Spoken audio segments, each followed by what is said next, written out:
Thank you very much, Ed.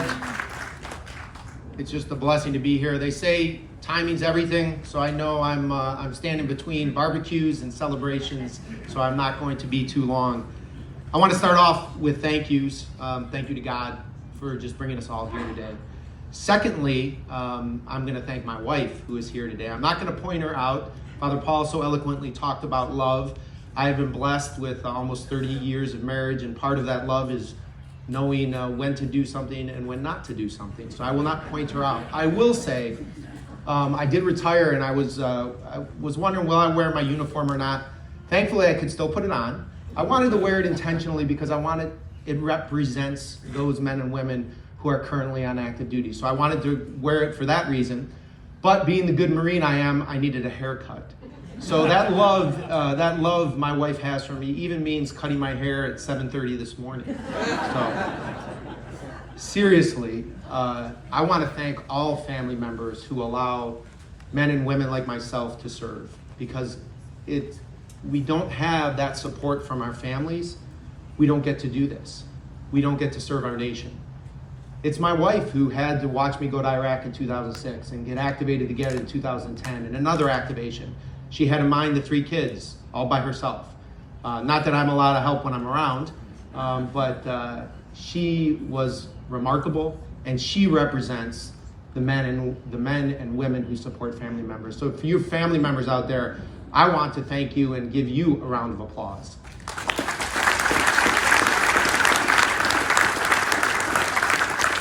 I want to thank Ed and my fellow veterans and the members of the STIP Post. And then I'd ask Vietnam vets if you could stand up, please. If you served in Vietnam, if you could stand up.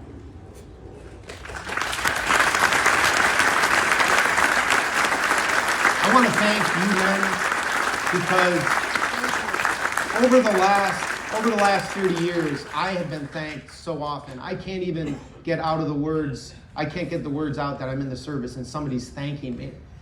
And I think there's a stain on our history, and that's the way that you were treated when you returned home from service. So I want to make sure I publicly say thank you for your service during that time.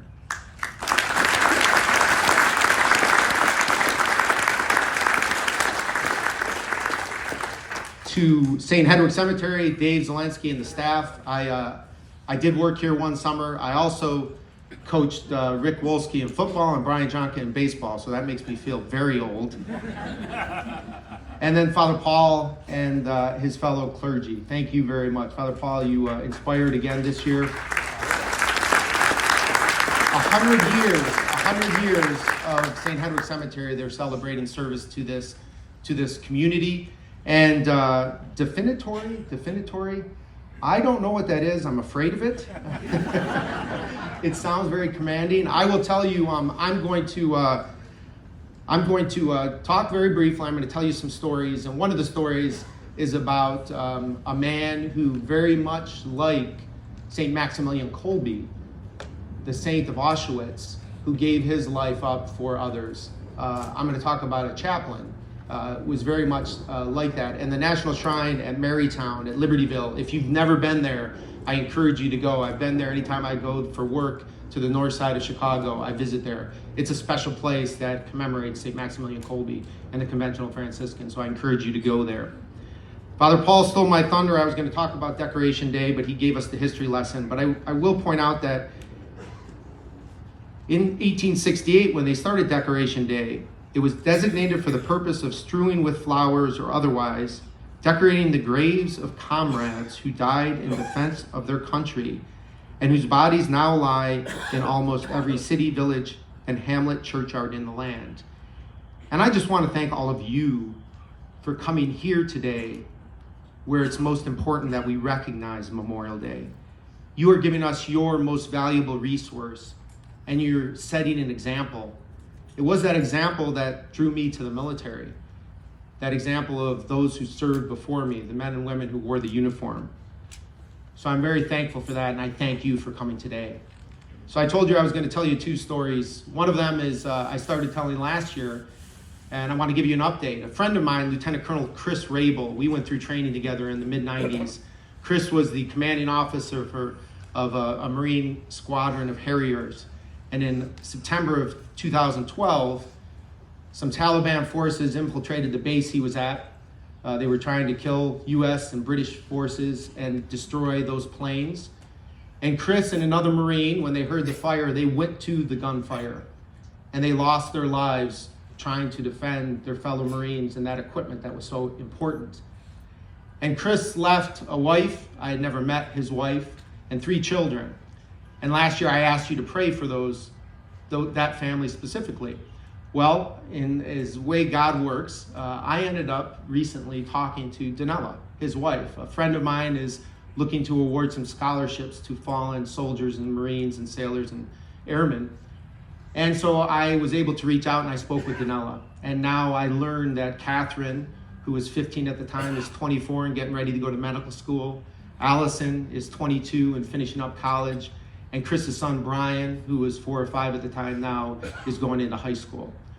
So those prayers that I asked you to give, and I know that you gave, those were answered, and now we're going to be able to help them, and I'm going to get to meet them. So I give you that update because I think it's important that today we remember those family members and we pray for those family members who have lost their lives. Now I want to talk about that second story, and I want to talk about Captain Chaplain Emil Kapan. And I'm going to start by reading the citation for his Medal of Honor. Father Kapan, has anybody heard of Father Kapan? Let me show you. A few of you heard of him. He was from Pilsen, Kansas. He grew up in the Depression on a farm. He was ordained as a diocesan priest in the mid-1930s, late 1930s. And then he was assigned to a parish. And the parish he was assigned to was his home parish. And a few miles away, there was a base, and he started providing mass and ministry to those soldiers.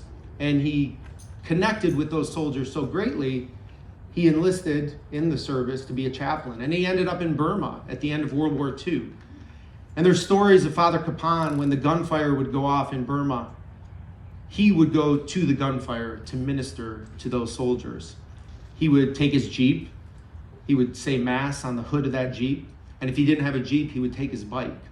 And when he returned, he received a master's degree, and then he went back to Kansas and was ministering in parishes, but he still had that call to go to the service members, and he requested to go back on active duty. His request was granted. He ended up in Korea, in the conflict in Korea, the forgotten war. And during an attack that was one of the greatest losses for the United States, he was taken captive. And eventually, in the mid-2000 teens, he was awarded a Medal of Honor. So I'm going to read that citation, and then I'm going to unpack it a little bit for you.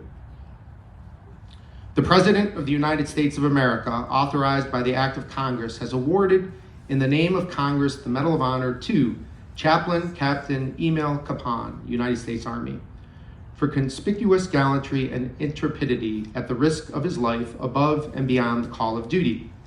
Chaplain Emil Kapan, while assigned to a headquarters company, 8th Cavalry Regiment, 1st Cavalry Division, distinguished himself by extraordinary heroism, patriotism, and selfless service between November 1st and 2nd, 1950. During the Battle of Un San, Kapan was serving with the 3rd Battalion of the 8th Cavalry Regiment. As Chinese Communist forces encircled the battalion, Kapan moved fearlessly from foxhole to foxhole under the direct enemy fire in order to provide comfort and reassurance to the outnumbered soldiers. He repeatedly exposed himself to enemy fire to recover wounded men, dragging them to safety. When he couldn't drag them, he dug shallow trenches to shield them from the enemy fire. As the Chinese forces closed in, Kapan rejected several chances to escape, instead volunteering to stay behind and to care for the wounded. He was taken as a prisoner of war by the Chinese forces on November 2nd, 1950. Once inside the dismal prison camps, Kapan risked his life by sneaking around the camp after dark, foraging for food, caring for the sick, and encouraging his fellow soldiers to sustain their faith and their humanity. On at least one occasion, he was brutally punished for his disobedience, being forced to sit outside in sub-zero weather without any garments.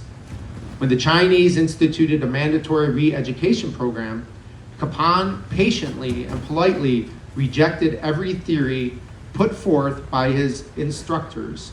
Later, Capon openly flouted his captors by conducting a sunrise service on Easter morning 1951.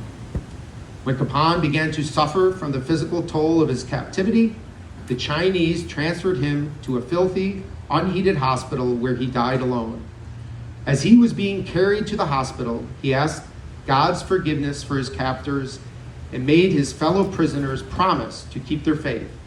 Chaplain Capone died in captivity on May 23, 1951. Chaplain Emil Capone repeatedly risked his own life to save the lives of hundreds of fellow Americans. His extraordinary courage, faith, and leadership inspired thousands of prisoners to survive hellish conditions, resist enemy indoctrination, and retain their faith in God and country. His actions reflect the utmost credit upon him and the 1st Cavalry Division and the United States Army. So that's the official citation. But I watched a video recently about Father Capon, and there were 2 men that spoke. They were POWs with him, Herbert Miller and Mike Dow. Miller's leg was broken during the battle, and as he was laying on the ground and the Chinese were coming through, he took a body and put it over himself and pretended to be dead.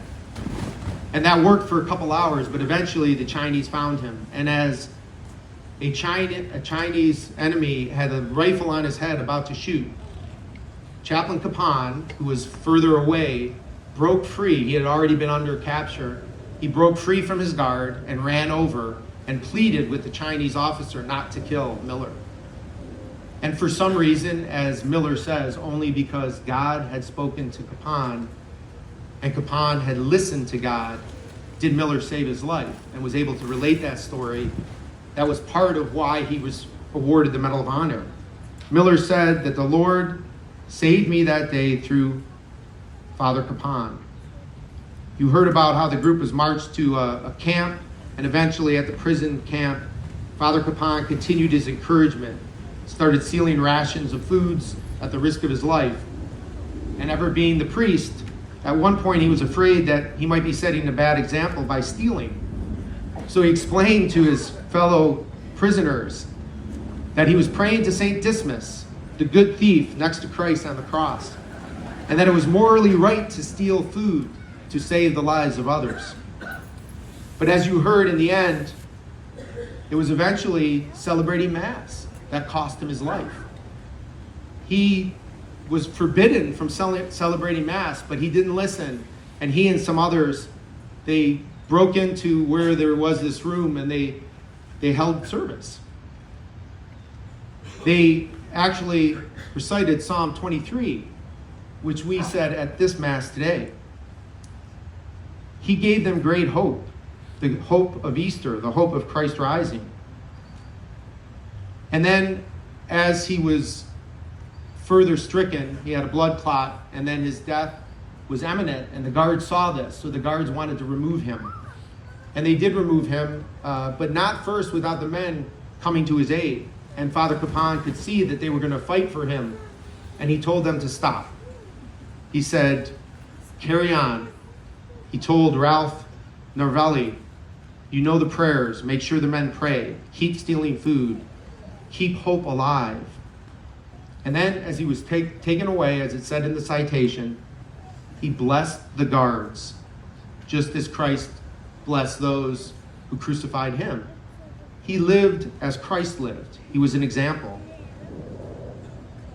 Miller said, what Christ did on earth, Father Capon did the same. Father Capon's cause for canonization is underway. He was declared a servant of God in 1993. And I actually called out to the Wichita Diocese, and I thought I was going to have some prayer cards to pass out. They did not get delivered in time, but I will commit to you that I will bring them to the cemetery. So when you're visiting your loved ones in the cemetery, please stop by the office and pick up those Mass cards. It's a picture of Father Capon saying Mass on the hood of his Jeep. So with that, I want to leave you with 2 things. I want you to carry on, as Father Capon told those men and women. Listen to the words of Father Paul. we can bring, I know for me, it's hard to kind of translate those things sometimes, but practically, but we can bring love to others if we follow that example. We can pray for those who have lost their loved ones. One of the things of Memorial Day, and it is by act of Congress, is that at 3 p.m. we are supposed to take a moment of silence. So I would ask today at 3 p.m., wherever you may be, take a moment of silence. If you have the courage, maybe ask others to join you. Or maybe it's just in the silence of your own heart because the time's not right or you don't have that right now. And think about those people. Think about those loved ones who are still here today. Those men and women who made the ultimate sacrifice for our nation. So once again, I thank you, I encourage you, and it's just a blessing to be here. So with that, I would going to wrap up here. We are going to finish with taps. So I ask Legion members and any military personnel, when we play taps, if you could go to attention. Everybody will stand. Then we will be followed by the 4 service songs. And Matthew will be playing those for us. And I'd like to thank Matthew and Rick for doing the sound today. And in your booklets are the words. Give them a round of applause. Thank you.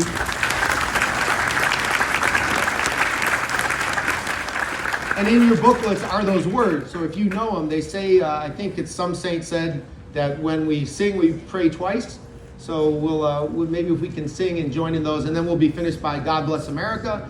And if I'm finishing God Bless America, turn to your neighbor, God bless them, and then we're all dismissed to enjoy the day. So thank you very much.